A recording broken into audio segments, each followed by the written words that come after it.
Bienvenue dans cette nouvelle vidéo. Donc, on va faire un market review. Là, on peut voir que Bitcoin, depuis la nouvelle année, est en train de push un petit peu à la hausse.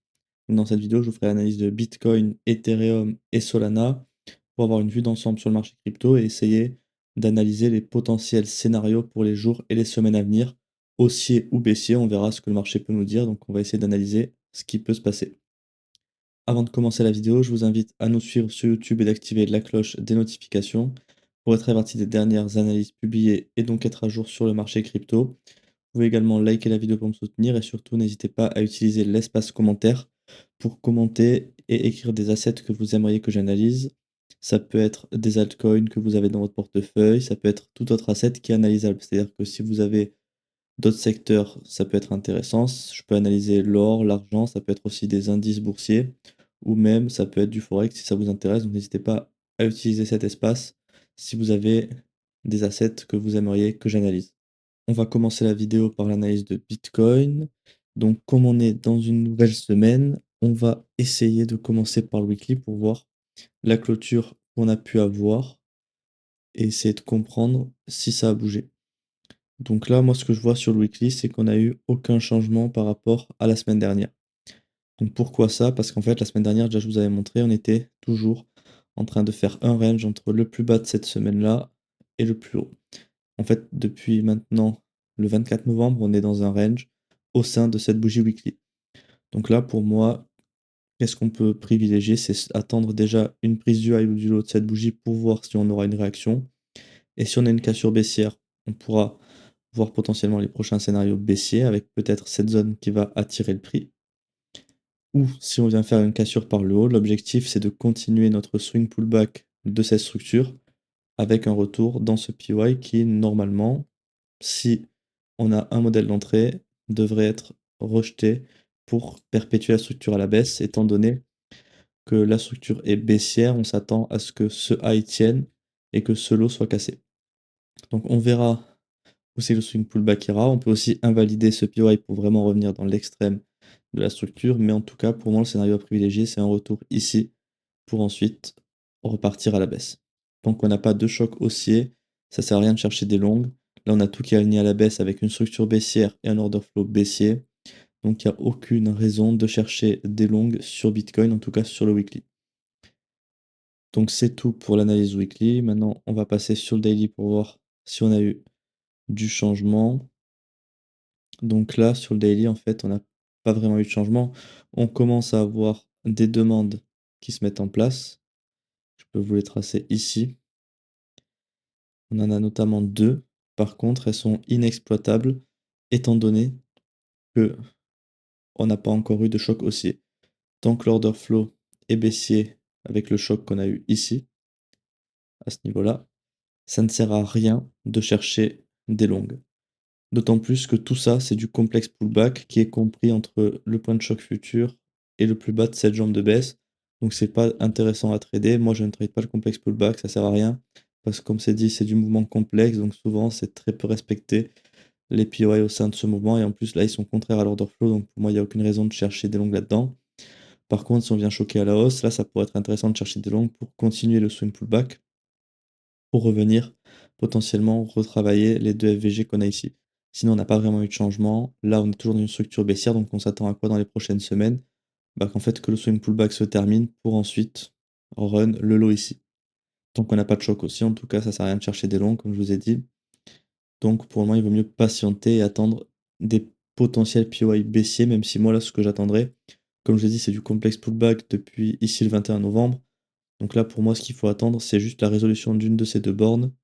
Parce que tout ça, en fait, c'est pas intéressant. Donc là, il faut juste attendre qu'une de ces deux bornes soit prise. Donc maintenant, pour continuer sur le H4, qu'est-ce qu'on a eu? Donc on est toujours dans une structure baissière. Donc on a eu, alors depuis la vidéo, on avait eu alors un nouveau PY qui avait été créé ici, qui a été retesté là, sauf qu'on avait eu un choc baissier, donc il n'était pas exploitable. Et donc depuis, on a eu un choc baissier. Donc pour le moment, on n'a pas de POI qui sont compris entre le plus bas de cette zone de baisse et le choc futur. Donc ça sert à rien de trader cette zone. Si on clôture comme ça, avec la création d'un MVG, on aura un POI qui va se créer ici. Par contre, c'est du complexe pullback parce qu'on est compris entre le choc futur et le plus bas de cette jambe de baisse ici. Donc, comme j'ai dit sur le daily, le complexe pullback, c'est du mouvement complexe, donc c'est pas très intéressant à trader.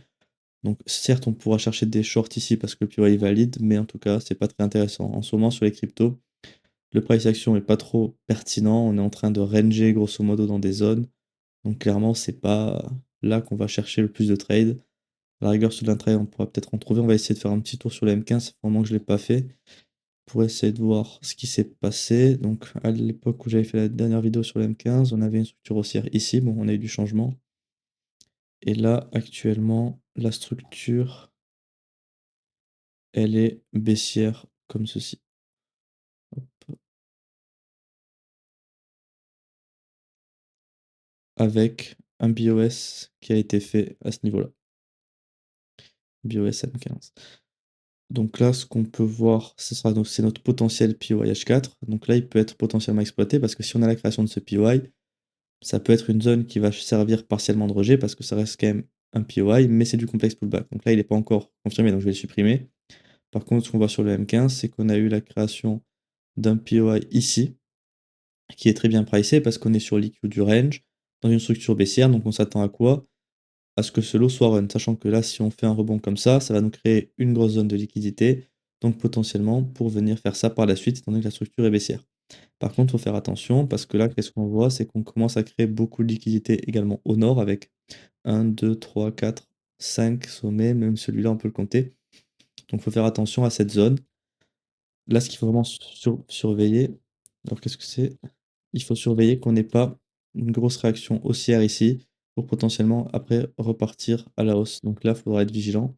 Mais pour le moment, comme je vous dis à chaque fois, moi, ce que j'utilise en premier, qui on va dire est le concept qui va dicter tout ce que je fais, c'est-à-dire que si celui-ci n'est pas respecté, je ne prendrai pas de trade. C'est que là, moi, j'ai un choc baissier, donc je cherche uniquement des shorts. Tant que j'ai pas de choc haussier, donc tant qu'on ne casse pas ici les 92 935,9, je ne chercherai pas des longues sur Bitcoin. Donc pour le moment, on cherche des shorts et cette zone, c'est la zone qui nous intéresse pour chercher des shorts. Donc c'est tout pour l'analyse de Bitcoin. De toute façon, il n'y a pas eu trop de changements par rapport à la semaine dernière. En intraday, on peut peut-être avoir des setups intéressants. Mais en tout cas, sur ce qui est du H4 daily, c'est très peu pertinent. Il n'y a eu aucun changement, donc il faut patienter. On va continuer la vidéo avec l'analyse d'Ethereum. Donc là, on n'a eu aucun changement par rapport à la semaine dernière. On a toujours eu le retest. Alors, est-ce que ça a été? Oui, on est revenu dans le POI ici. Donc là, sur Ethereum, on est toujours haussier sur la structure et sur le choc. Donc, on cherche uniquement des longues sur le weekly. Là, ce qui nous intéresserait, ce serait potentiellement d'avoir une liquidation de ce niveau ici pour ensuite avoir potentiellement la fin du swing pullback pour run le high ici. Tout ça, c'est du complexe pullback, donc c'est pas très intéressant à trader. Là, le seul PY qui va nous intéresser, nous, c'est celui-là que je vous ai tracé. Le reste, ça nous intéresse pas et pour le moment, on peut voir qu'on a fait une petite réaction. Donc, faut voir si on revient dedans, si on arrive à le maintenir ou on le transperce pour aller plus bas. Donc, pour le moment, il faut patienter. Sur le weekly, il n'y a pas grand-chose à faire. Comme je vous ai dit, on a eu vraiment la fin d'année et là, c'est le début d'année, donc les volumes sont plutôt faibles. Il faut vraiment attendre, je pense, mi-janvier, fin janvier pour que les volumes reviennent et que toutes les institutions soient de nouveau sur les marchés pour retrouver peut-être de la volatilité. Pour moi, le marché, il n'a pas vraiment de direction claire. Certes, sur la tendance de fond, on est toujours haussier, mais il faut quand même attendre que le volume revienne pour voir la réaction qu'on aura sur ce début d'année. Sur le daily, sur Ethereum, on a invalidé ce POI ici. Comme je vous avais dit, on avait eu une vingtaine, quinzaine de bougies au sein de celui-ci, donc ça montrait qu'on avait une réaction plutôt faible. Donc il y a de fortes chances que ce soit invalidé. Ça s'est caractérisé par un choc haussier. Donc depuis ce choc, on cherche des longues et là, qu'est-ce qu'on peut voir? Une zone, un POI qui s'est créé ici sur le daily pour chercher des longues. Donc par contre, certes, on a un POI haussier. Maintenant, est-ce qu'il est intéressant à trader? Donc techniquement, oui, étant donné que le choc est haussier. Par contre, si on fait une analyse structurelle un peu plus poussée, ce qu'on peut voir notamment, c'est qu'on est déjà revenu mitigate la zone de supply ici extrême de la structure. Donc potentiellement, le swing pullback est terminé. Et donc, potentiellement, on devrait run le low ici de la structure pour la perpétuer à la baisse. Par contre, on peut très bien faire une réaction ici pour juste prendre la liquidité, par exemple d'ici, pour ensuite se retourner et faire le swing run final. Par contre, ce qu'on voit, c'est aussi qu'au sud, on a beaucoup de liquidités. Au nord aussi, on commence à accumuler. Donc, il faudra voir où c'est que le marché va aller. Mais actuellement, on ne cherche pas des shorts étant donné que le choc est haussier. Tant qu'on n'a pas de choc baissier, donc tant qu'on ne casse pas ce niveau aux 3071 $, ça sert à rien de chercher des shorts sur Bitcoin, pardon. Donc là, cette zone elle est toujours intéressante à exploiter pour potentiellement aller chercher le high ici, voire aller chercher notre strong high à ce niveau-là, étant donné qu'on a aussi un gros FVG qui est ouvert, ça peut être une zone intéressante à retester. On peut simplement venir avec une mèche et garder la structure baissière. C'est pas parce qu'on vient ici qu'on va forcément faire un BOS. D'ailleurs, le BOS n'est pas tracé, donc je vais le rajouter. Il était ici. Hop, BOS Daily. Donc c'est tout pour ce que j'allais dire sur Ethereum sur le daily. On va essayer d'aller voir le H4. Donc on avait eu un POI non retesté. Ensuite, on en a eu un ici qui a été maintenu. Et là, on a eu un choc baissier. Donc, on aura potentiellement, comme sur Bitcoin, un POI qui va se créer ici à la clôture H4 dans 3 heures. Pour le moment, il n'est pas encore là, donc on ne va pas le tracer. Mais gardez-le en tête que potentiellement, on aura une zone de short à trader ici. Donc là, sur le H4, je vois pas grand-chose à faire. La structure est toujours baissière. Ça peut nous montrer, on va dire, d'une meilleure façon que le PY Daily a des chances d'être invalidé. Ça sert à rien de trader le PY Daily tant que le choc H4 ne se retourne pas à la hausse, parce que sur le H4, on a tout d'aligné à la baisse. En fait, sur Ethereum, on crée beaucoup de liquidités. On avait une, deux, trois, quatre zones. On a pris ces quatre zones ici. Donc, il nous reste que notre strong high qu'on n'est pas venu chercher. On a rebalancé la plupart des VG ici. Donc, on a tout pour repartir à la baisse, étant donné que la structure, la tendance de fond est baissière. En revanche, on a quand même une structure interne, alors si je peux voir, qui est haussière. Donc pour moi, on a fait un BOS interne ici. Alors si ça va bien se tracer. Donc en gros, on aurait une structure interne, si je peux vous montrer, qui est... Alors, est-ce qu'on a eu un autre? On en a eu un autre ici. Si en fait, si on traçait une structure interne à cette structure swing, on aurait une structure haussière qui serait de cette manière. Moi, je la trace pas parce que ça m'intéresse pas de tracer les structures internes, mais la structure interne, elle serait architecturée de cette manière. Donc ça peut être une structure intéressante à exploiter pour potentiellement continuer le swing pullback et avoir peut-être un rebond dans notre PY Daily, mais pour le moment en tout cas, c'est pas le lieu de chercher des longues tant que l'order flow est baissier comme on voit ici. Même si on a eu un choc sur mèche, faut attendre un nouveau choc haussier pour rechercher des longues. Donc c'est tout ce que j'ai à dire pour l'analyse d'Ethereum. Pour finir la vidéo, je vais faire l'analyse de Solana. Donc on va commencer par le weekly. Donc là, comme je vous ai montré la semaine dernière, on a eu du changement, c'est-à-dire que le PY qui était ici n'est plus valide, étant donné que si on revient dans cette zone ici, on aurait un choc aussi à ce niveau-là, ici. Donc, on chercherait des longues et plus des shorts. Donc maintenant, qu'est-ce qu'on peut voir sur Solana? C'est qu'on attend un potentiel choc haussier pour chercher des longues, parce qu'en fait, on n'a pas de POI qui ont été ici créés. On a eu une première prise de liquidité du lot ici. Là, on a eu aussi un sub, donc potentiellement, ça peut nous faire un choc haussier pour alimenter un futur mouvement haussier pour potentiellement revenir rebalancer ici le FVG qu'on a à ce niveau-là. Ça pourrait être une zone intéressante pour se positionner. Par exemple, d'attendre un choc haussier qu'on aurait ici avec un PY qui va se créer à ce niveau-là. On attend un pullback là et on essaie de faire un trade dans cette zone pour potentiellement distribuer dans le FVG à ce niveau-là. Ça pourrait être un setup intéressant. Maintenant, il faut voir, on n'a toujours pas le choc haussier, donc ça sert à rien de chercher des longues. Potentiellement, on va juste avoir un retour à la baisse et un nouveau POI baissier à trader. Et on cherchera donc des shorts pour aller run ici le week low. Étant donné que la structure est baissière sur Solana, on est censé maintenir le high ici et venir casser ce week low. Donc c'est tout ce que j'ai à dire sur le weekly. Il faut vraiment patienter. En fait, vous voyez que tant qu'on n'a pas de POI à trader, il n'y a vraiment rien à faire. Ça sert à rien de trader dans des zones hasardeuses sans que vous ayez des points d'intérêt qui sont en accord avec votre stratégie. Donc là, sur le daily, par contre, là, ça devient intéressant pour chercher des longues.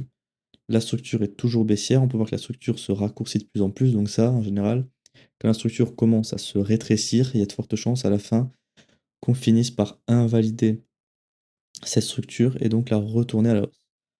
Donc ça, c'est possible. J'ai pas dit que c'était probable pour le moment, mais c'est possible. Donc là, on a eu 2 PY qui ont été faits suite au choc qu'on a eu ici. Donc là, qu'est-ce qu'on voit? C'est qu'on attend potentiellement un retour dans ces 2 PY pour chercher des longues. Et tant qu'on vient pas dans ces zones sur le daily, ça sert à rien de chercher des longues. On peut voir qu'on commence à créer de la liquidité avec une zone qui va donc être ici. On a aussi une mèche là, une là. On a un FVG ici qui a été partiellement retravaillé mais qui est encore bien ouvert. Un ici qui est 100% ouvert. On a aussi ici de la liquidité avec le sommet et le FVG. Donc en fait, on a quand même beaucoup de zones d'intérêt qui sont au nord, alors qu'au sud, si on essaie de dézoomer pour voir un peu plus, on a eu la prise de ce lot. Là, en fait, ouais, au sud, en gros, il nous reste une seule zone. Ce qu'on peut voir, c'est qu'on n'a plus de FVG, hein, ils ont tous été retravaillés.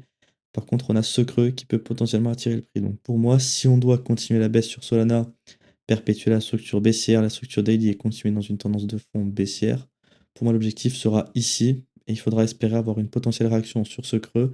Sinon, ça sera compliqué sur Solana si on n'a pas de réaction, parce qu'après, on commence à avoir les prochaines zones à 78 $. Déjà que 93, c'est pas une zone qui est hyper intéressante. Si on commence à la casser, il y aura de fortes chances qu'on continue la baisse. Donc là, clairement, ouais, on attend les retours ici. C'est tout ce que j'allais dire, en tout cas sur le daily. On va finir par le H4 pour voir si on a eu plus de choses. Mais en fait, ce qu'on voit, c'est que ça ressemble exactement à ce qu'on fait Bitcoin et Ethereum. On avait laissé début décembre beaucoup de liquidités haussières. On est venu tout récupérer avec la prise de ici, ici, là, là, ici, là, là. Et on a laissé celle-là et celle-là. Donc ça, c'est peut-être les seules prises de liquidité qu'on va faire dans ce moment haussier. Parce qu'en fait, le prix, comme je vous dis dans chaque vidéo, il n'est pas obligé de toujours venir prendre toute la liquidité. Parce qu'en fait, le market maker n'a pas besoin toujours de récupérer toutes les zones de liquidité pour alimenter le futur mouvement. Les liquidités qu'on a pris ici peuvent nous suffire à alimenter un mouvement baissier si on veut faire un mouvement baissier. Là, on attend la création de PY pour chercher des shorts. L'order flow est baissier. La structure est baissière. On est revenu dans l'extrême discount. Donc là, si on commence à avoir des PY baissiers, ce sera des zones à forte probabilité de réussite. Par contre, on aura aussi un plancher daily qui va nous freiner dans ces deux zones ici. Donc il faudra voir si on a des confluences baissières qui se créent. L'idéal serait d'invalider ce PY avec un H4 qui va se créer ici. Et ensuite, on peut trader cette zone pour viser celui-là. Parce que chercher des shorts tant que ça, c'est pas invalidé. Alors, je vais mettre un truc plus clair. Tant que ce PY n'est pas invalidé, si on cherche des shorts dedans, il y a aussi une chance qu'en fait, il fasse office, pardon, de rebond pour aller chercher une zone haussière, comme par exemple ce sommet ou celui-ci, qui sont des grosses zones d'intérêt sur Solana. Est-ce qu'on a des chiffres ronds? Là, on a les 150 $ qui sont un peu plus hauts. Donc là, c'est pas d'actualité. On a quand même un gros FVG en H4 ici. On a beaucoup de FVG haussiers. Est-ce qu'on a des baissiers si on dézoome? En fait, on n'a rien laissé à la baisse. On commence à en avoir à la hausse. Donc on sait que ces zones seront retravaillées. On a aussi beaucoup de liquidités. Ça ressemble pas à un top long terme, un top définitif sur Solana, parce qu'en fait, comme vous voyez, chaque sommet est laissé intact. Donc en fait, ça, l'utilité d'avoir des sommets intacts, c'est que le jour où on repart dans une grosse tendance haussière, il y aura de fortes liquidations acheteuses. En fait, c'est des gens qui ont fait des shorts qui vont être liquidés. Donc les shorts, c'est des promesses de rachat. Donc une fois qu'ils seront liquidés, ils vont racheter au marché. Et en fait, ça va faire monter le prix, déclencher la liquidation de quelqu'un d'autre et monter le prix. Et en fait, c'est les cascades de liquidation qui font les gros mouvements quand on a des grosses bougies. Comme on a eu sur la grosse mèche et la grosse bougie d'ici, c'était des cascades de liquidation vendeuses. Il y avait beaucoup de gens qui étaient placés en longue, qui ont été liquidés, qui ont fait baisser le prix, entraîné la liquidation de notre, etc. Jusqu'à ce qu'en fait on ait plus de liquidité pour tout absorber, qu'on ait une gigantesque mèche comme ça, comme il y avait eu sur tout le marché altcoin en globalité.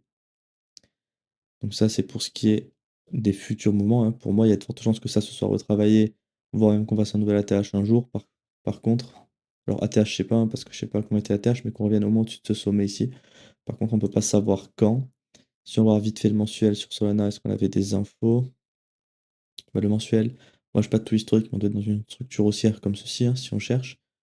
Et là, on n'a pas réussi à clôturer au-dessus. Ce qu'on va voir, c'est Solana qui clôture au-dessus des 260 $, qui était le précédent ATH qu'on avait eu en 2021, pour en fait juste perpétuer la structure à la hausse et donc pouvoir chercher de nouveau. Et là, on a juste eu un sub de liquidité. Maintenant, on consolide, on retrace, donc on va voir. On a des VG ici qui sont 5% vers sur le mensuel. Il faudra voir si on revient dedans. Donc si on revient sur le H4, c'est tout ce que j'ai à dire. On attend des PY comme je vous ai dit. Et sinon, on patiente, il ne faut pas trader quand il n'y a pas de zone. Faut pas oublier qu'il ne faut pas toujours essayer de prendre des positions sur le marché parce que si vous prenez des pertes, ça n'a aucun intérêt.